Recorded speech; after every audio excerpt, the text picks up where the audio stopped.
사람들이 학습 효과가 됐거든요. 조금이라도 대출을 풀어주면 지금 받아야 돼 이런 거죠. 작년에도 무슨 특례 대출 같은 프로그램들이 있었을 때 대출을 하다가 갑자기 너무 늘어나니까 못 하겠어요. 그래서 그때 대출한 사람들은 되게 좋았고 작년 4월인가 그래서 그다음에 올해도 정책금융도 있고 그다음에 이런 것들을 통해서 대출을 받다가 이게 총량으로 막아버리기 시작하면은 먼저 가서 줄 선 사람이 되는 거잖아요. 그러면 그때 못 받은 사람은 다음에 내가 이런 대출 기회가 오면은 빨리 가서 사러 가는 거죠.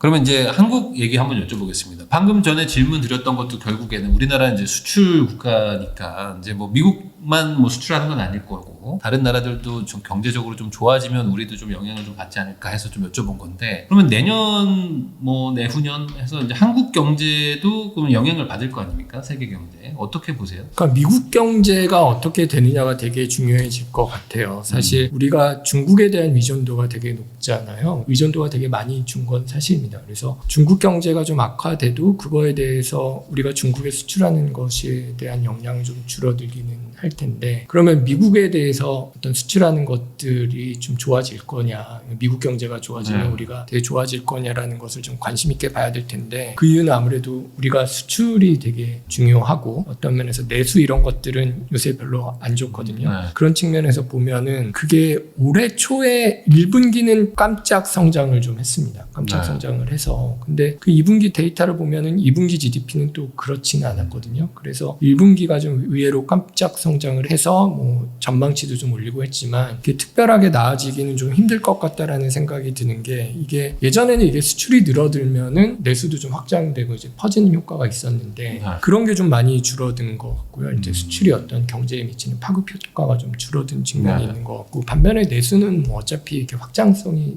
크지는 않았기 때문에 지금 뭐 수출이 역할이 줄어들고 내수가 확장하지 않는 상황에서는 우리나라 경제는 그렇게까지 좋아지기는 좀 쉽지 않은 측면이 있는 것 같아요. 올해보다는 좀 나아지나요? 아니면 뭐 그런 것들이 왜냐면 자영업 하시는 분들 뭐 너무 힘들다고 이제 코로나 때문에 더 힘들다고 그러시거든요.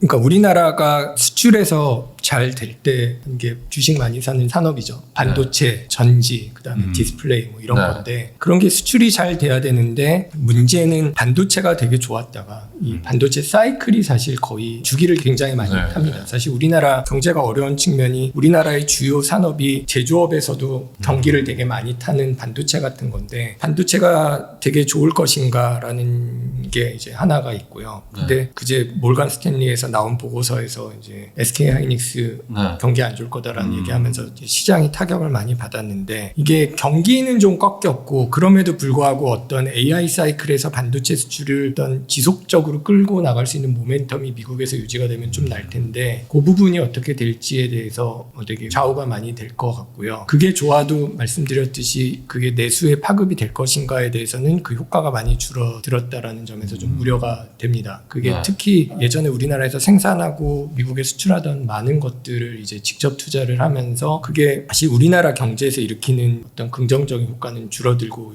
있다라는 것도 사실인 거. 돈이 안 도는 거죠. 그렇죠. 국내에서 이제 뭐 삼성전자나 SK하이닉스가 돈을 벌었을 때 그냥 미국에서 투자를 하고 우리나라에서 투자를 안 하면 아무래도 우리나라에서 돈은 줄어드는 게 있을 거고 그러고 이제 우리나라에서 사는 물건도 줄어들고 이러면은 사실은 경기가 어려운 게 그렇게 회복되기 쉽지 않은 측면들이 있습니다. 네.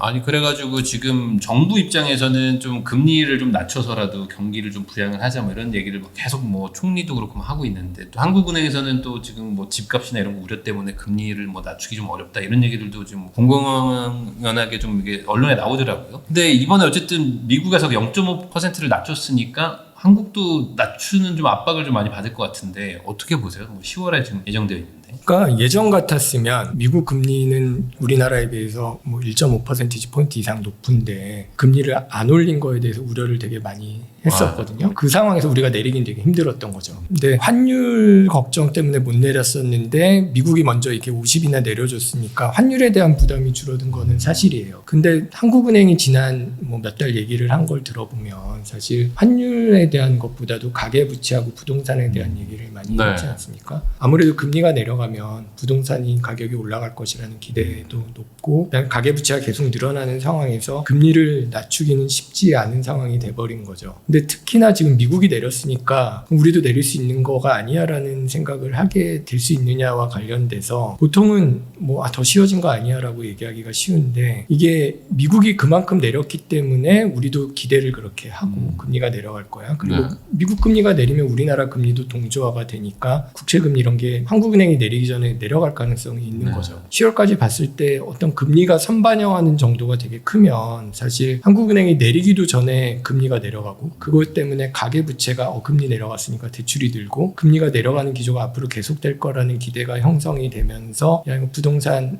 뭐 지금 금리 내려갔을 때 사자라는 기대가 형성이 되면 가계부채가 줄기가 좀 어려워지는 상황이 될 수도 있기 그러겠죠. 때문에 10월에 한국은행이 고민을 하는 게 더 어려워질 수도 있다라는 생각은 좀 듭니다. 그러면 10월에 안 내릴 확률도 좀 있다고도 보세요? 예, 그게 만약에 한국은행이 내릴 여건이 되려면 가계부채가 미국이 금리를 내렸음에도 불구하고 그다음 우리가 금리를 내린 걸 통해서 금리가 내려간다는 시장의 기대가 형성이 됨에도 불구하고 가계부채는 잡히고 있다라는 게 보여야 되고요. 그거를 하기 위해서는 모르겠습니다. 일단 집값이 뭐 안정화될 거기 때문에 굳이 서둘러 살 필요가 없어. 네. 금리가 더 내린 다음에 사는 게 너무나 더 좋을 거야라든가 아니면 뭐 지금 하듯이 정부가 대출 규제를 하는 게 효과를 봐야 되겠죠. 그래서 어떤 뭐 대출 규제건 아니면 어떤 정부 대책이든 부동산 가격이 그렇게 빠르게 오르지 않는다는 기대건 간에 가계부채가 한국은행이 금리를 내린다고 해도 가계부채가 증가하는 게 가속화되지 않는다라는 확신이 될 만한 무엇이 있지 않고는 한국은행도 내리기는 좀 부담스러울 것 근데 같아요. 지금 데이터들을 보면은 가계부채 증가세가 상당히 빠른데 그럼 이 상황에서 뭐 물론 이제 9월, 10월을 봐야 되겠지만 뭐 가계부채가 계속 늘어난다 그러면은 한국은행 입장에서는 좀 내리기가 좀 부담스러울 수 있다.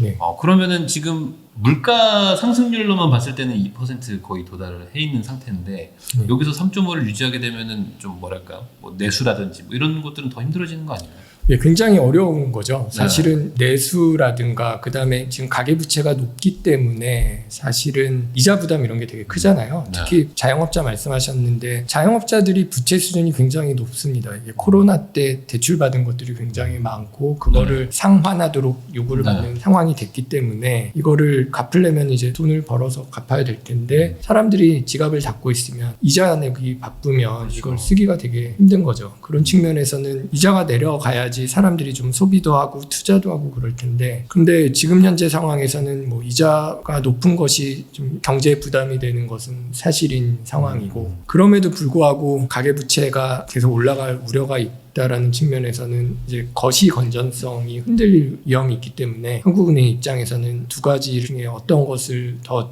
관심을 가지고 봐야 되는가를 고민을 해야 되는 거죠. 그럼 지금 교수님 말씀하신 거를 들어보면은 결국에 지금 10월에 한국은행이 금리를 뭐 내리는 게 우선은 뭐 지금 내수나 이런 것들 봤을 때는 뭐 고려할 수 있는 포인트인데 중요한 그 앞단에 있는 지금 집값이나 뭐 가계부채 쪽에서 문제가 계속 있기 때문에 지금 고민을 하고 있다. 그럼 이 앞에가 잡히려면 결국에 한국은행이 아니라 이제 정부나 금융 정책을 통해서 뭘 잡아야 될 텐데 최근에 하고 있는 이런 대출 규제나 이런 것들이 좀 효과가 있다고 보세요? 사실 대출 아예 안 해주는 정책을 하면 대출이 줄기는 하겠죠. 단기적으로 무조건 안 해준다 이러면 뭐 확 줄죠. 단기적으로 줄겠죠. 근데 그런 정책이 장기적으로 효과가 있었냐라고 하면은 보통 효과가 없었던 게 사람들이 학습 효과가 됐거든요. 조금이라도 대출을 풀어주면 지금 받아야 돼 이런 거죠. 작년에도 무슨 특례 대출 같은 프로그램들이 있었을 때 막 대출을 하다가 갑자기 너무 늘어나니까 못 하겠어요. 그래서 그때 대출한 사람들은 되게 좋았고 작년 4월인가 그래서 그다음에 올해도 정책 금융도 있고 그다음에 이런 것들을 통해서 대출을 받다가 이게 총량으로 막아버리기 시작하면은 그러면 먼저 가서 줄 선 사람이 되는 거잖아요. 그러면 그때 못 받은 사람은 다음에 내가 이런 대출 기회가 오면은 빨리 가서 사러 가는 거죠. 그러니까 장기적으로 보면은 이 대출을 막는 거가 효과가 있냐라는 건 좀 어려운 측면이 있고 우리나라가 가계부채가 이렇게 늘어났을 때도 보면 사실 그 정책적으로 이제 대출을 장려했던 시기에 늘어난 측면이 없지 않아요. 2013년도에 빚내서 집 사라 그랬을 때도 그랬고 2019년 20년도 우리가 지나고 생각을 해보면 그 주택담보대출이 늘어난 것의 상당 부분이 사실 전세 대출이거든요. 이게 뭐 물론 서민의 주거 안정을 하기 위해서 보증을 들여오고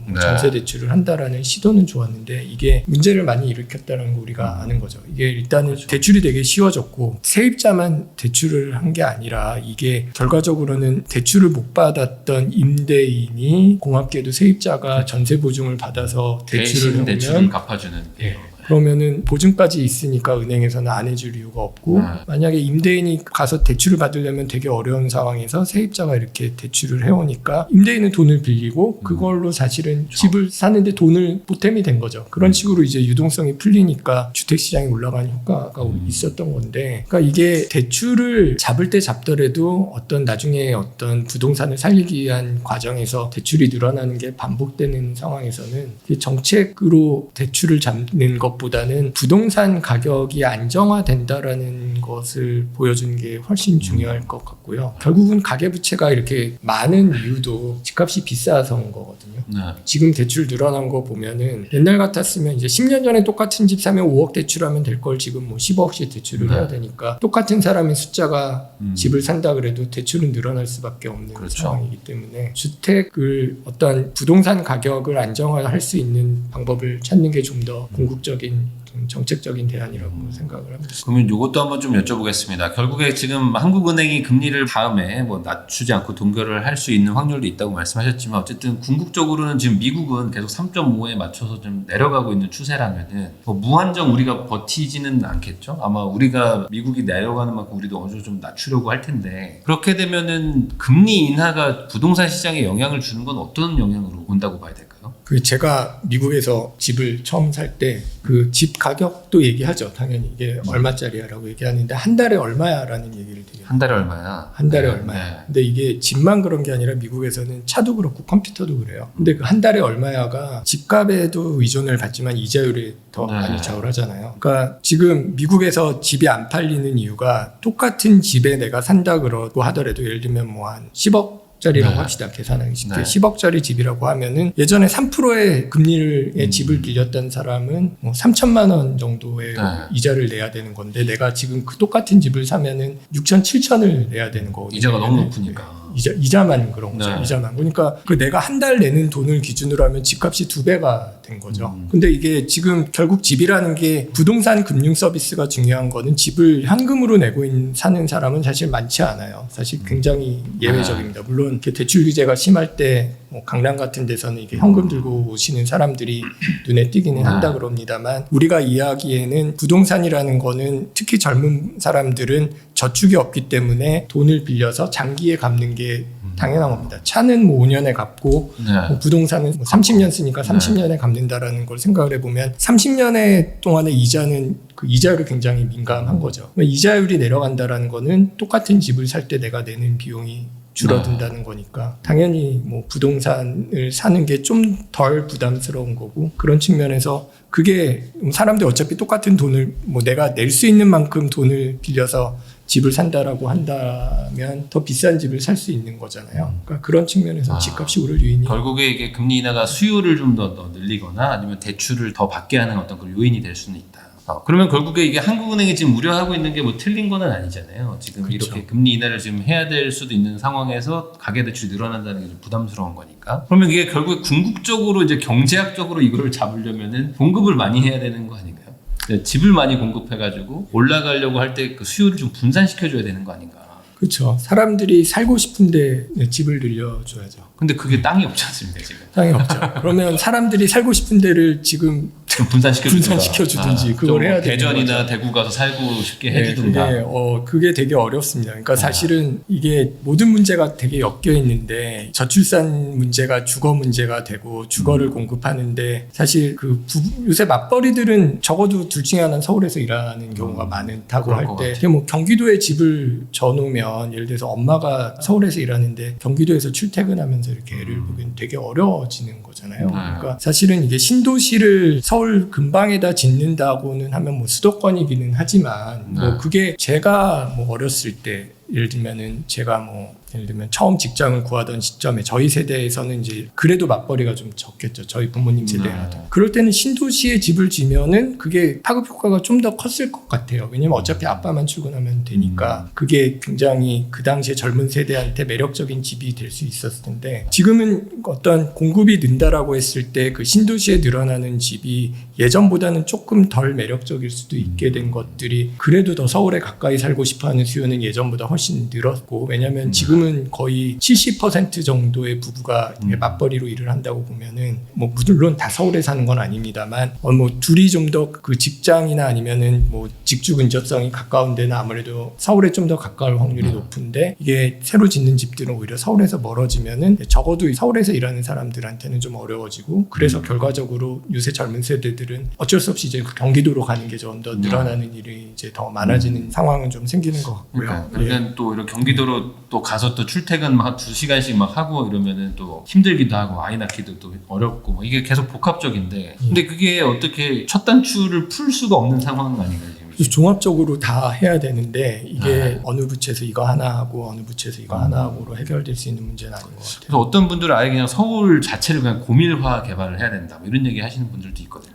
잘은 모르겠는데 그러면 서울에 살 수 있을 만큼 가격이 만들어질 때마다 계속 들어오긴 할 거예요. 다만 그렇게 되면 서울이 좀 덜 매력적이 될 테니까 너무 복잡해서 빠져나간 사람이 있을 수도 있겠지만 글쎄요, 저는 그 서울에 몰리지 않도록 하는 건 되게 중요할 것 같다라는 생각은 해요. 지방에 살만한 여건이 되도록 만들도록 해야 되는데 근데 그거를 할 만한 기회가 있었죠. 사실은 뭐 공기업 보내고 이런 걸 했을 때 그 지방을 이렇게 살기 좋은 도시로 만들 수 있도록 계획을 잘 할 수도 있었는데 별로 그렇게 못했거든요. 아예 그냥 그런 얘기 하시는 분들 있더라고요. 아예 그냥 다 부산으로 아예 다 몰든지 한 곳에 다 몰아가지고 아예 그냥 제2의 도시를 확실하게 키웠으면 모르겠는데 다 분산시켜놔가지고 한 곳에 몰진 않더라도 이렇게 특화를 해서 뭐 한 몇 군데 몰아서 그거를 좋게 만들었으면 일부 사람들은 거기에 살고 뭐 서울이 되게 좋은데 그냥 야구 볼 때 잠깐 올라오고 뭐 공연 볼 때 잠깐 오면 돼. 나 여기서 뭐 애들 학교도 보내고 병원도 갈 수 있는 그게 되고 내 직장도 여기 있어 라는 여건이 됐으면 대신 난 되게 싸게 살아 이런 게 됐으면 괜찮은데 지금은 뭐 병원이나 교육 문제가 해결이 안 된 도시들이 많고 그 다음에 그런 도시에다가 모를 어떤 공기업이라든가 어떤 거점이 될 만한 어떤 사업장 같은 거를 만드는 그걸 형성했을 때 원래 도시에다 안 했잖아요, 솔직히.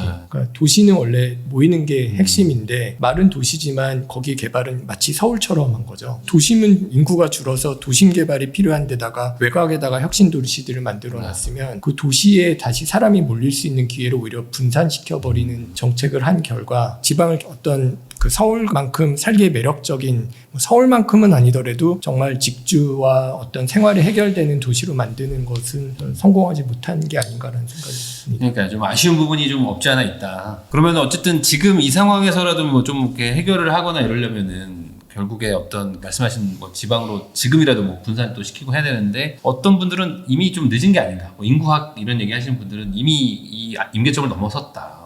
이제 지방 소멸이 이제 가속화가 될 것이다. 뭐 이런 얘기 하시는 분들도 있거든요. 이대로 간다면은 우리나라의 어떤 경제는 어떻게 되는 건가요, 앞으로? 우리나라 경제는 되게 어렵죠. 사실은 이게 지금 지방 얘기하고 서울 비싸다라는 얘기가 사실은 이게 아까도 말씀하셨듯이 이제 저출산하고 맞물려 있는데 우리나라 경제가 이 저출산의 문제라는 게 결국은 어떻게 연결이 되냐면 일할 사람이 줄어든다라는 거죠. 그러면 경제 규모는 줄어들 수밖에 없죠. 우리나라 경제 성장률이 줄어드는 것도 그것과 무관하지 않고요. 그러면 인구가 줄어드는 데는 사실 성장이 잘 안 되고요. 성장이 잘 안 되면 소득도 잘 안 일어날 거고요. 그러면 내수도 뭐 이렇게 성장하기가 힘들고 그리고 외국인들 입장에서도 내가 어디에 투자할래 그러면은 80년대 90년대 한국은 성장률이 높으니까 굉장히 매력적인 투자처였다면 2020년대 한국은 여기에 계속 기업이 들어와서 성장을 할까? 사람들이 계속 이렇게 몰려들까라는 관점에서는 장기적으로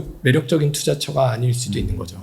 그러니까 이게 대한민국 국민도 야 내가 여기서 애를 낳기 힘들기 때문에 애를 안 낳을 정도로 상황이 좀 피폐한 데 사는다면 그런 데가 과연 매력적인 곳이 될 것인가에 대해서는 고민을 좀 해봐야 되는 거죠. 그러면 지금 어떤 저출산이나 뭐 아까 말씀하신 어떤 뭐 서울 뭐 집중화 뭐 이런 것들이 뭐 사실 다 복합적으로 다 엮여 있는 것일 텐데 이게 해결이 안 된다고 생각하시는 분들도 사실 좀 많아진 것 같고 그러다 보니까 이제 지방에 계시는 분들이 이제 서울에 뭐 집을 사러 오신다든지 뭐 이런 일들이 막 일어나고 있거든요. 나름 지방에 있는 분들도 자산을 지키기 위해서 뭐 하시는데 이런 현상은 현재 상황이라면 좀 더 가속화될 수밖에 없는 거다라고 봐야 될까요? 지금은 가속화될 수밖에 없겠죠. 서울로 젊은 사람들은 다 서울에 오고 싶어 합니다. 사실 그 청년들 같은 경우에 예를 들면 부산이 대표적인 경우인데 별로 일자리가 없잖아요. 부산에 주제는 노인과 바다라는 하지 않습니까? 그러니까 사실 가장 먼저 초고령화가 된 지역인데 가서 보면 마땅하게 우리가 들어본 기업이 사실 별로 없어요. 그러니까 일자리가 없으니 청년들은 직장을 찾을 수 있는 데로 오고요. 그게 부산만의 일은 아니라는 거죠. 그러니까 직장은 서울에 몰려 있으니까 서울에 와서 살아야 되려고 그러고 근데 서울은 되게 비싸고 인구 밀도가 높으면 살기 힘든 건 사실입니다. 그러니까 살기 힘드니까 애를 잘 안 낳고 그런 상황이 계속되면 인구는 계속 줄어들 수밖에 없는 거고요. 서울에 몰리는 현상이 계속되는 상황에서는 사람들이 좀 편안하게 여유 있게 살기는 쉽지 않을 것 같고요. 그런 측면에서는 어떤 성장의 동력을 만들려면 뭔가 비용을 좀 낮춰주거나 아니면 지방이나 아니면 다른 좀 중요한 도시들이 이제 다른 데서 좀 더 성장을 해 나감으로 인해서 발전하는 게 좀 필요할 수도 있다라는 생각을 합니다. 참 쉽지는 않은 얘기인 것 같습니다. 이게 참 이렇게 하면 좋은데 사실 이렇게 방향을 잘 찾기가 좀 쉽지 않다. 네. 그럼에도 불구하고 좀 한국 경제에 희망이 있다. 뭐 이렇게 말할 수 있는 부분은 없을까요? 왜냐면 생각보다 우리나라가 또 경쟁력이 있는 분야들도 또 많으니까. 그렇죠. 예. 그러니까 우리나라가 사실 옛날에는 뭐 교육을 되게 잘해서 인력이 훌륭하다 이런 얘기를 했는데 사람들이 똑똑한 건 맞잖아요. 그리고 보면 그 해외에서 굉장히 다양한 분야에서 경쟁력을 가지고 활동하는 사람들이 있잖아요. 뭐 이제 예전 같으면은 기능 올림픽 뭐 이런 거 얘기를 했겠지만 그 기술 수준뿐만이 아니라 스포츠, 음악 굉장히 다양한 분야에서 창의적이고 똑똑한 사람들이 되게 많기 때문에 뭔가 돌파구를 찾아낼 수 있을 거라고 생각을 합니다. 다만 이런 돌파구를 찾아냈을 때 그게 서포트가 되고 그게 성장으로 이어질 수 있도록 어떤 사회적인 인프라가 뒷받침을 해야 되는데 우리나라가 워낙 빠르게 성장을 하다 보니까 지금은 되게 섞여 있잖아요. 선진 국민과 우리 애들은 선진 국민이고 저는 개발도상국 국민이었고 그 다음에 또 우리 부모 세대는 다른데 그렇기 때문에 우리나라 제도가 어떤 선진국이 성장하는 것에 서포트할 수 있도록 되어 있냐라는 것에 대해서는 의문을 가질 수가 있어요. 고도 성장기에는 적합한 제도였는데 그걸 고집하면 안 되겠죠. 이게 좀 안정적인 성장을 유지할 수 있는 시스템을 또 누군가는 만드는데 적극적으로 나설 거고 똑똑한 사람들이 머리를 맞대고 해결하면 위기를 늘 돌파해왔듯이 결국에 이제 항상 우리나라는 인적 자원밖에 없기 때문에 사람이 물론 이젠 돈도 많죠 사실은. 돈과 인적 자원으로 어떻게든 구조를 바꿔야 된다. 구조를 바꿔서 해낼 수 있을 거라고 꼭 그렇게 하기를 저도 좀 바라봅니다.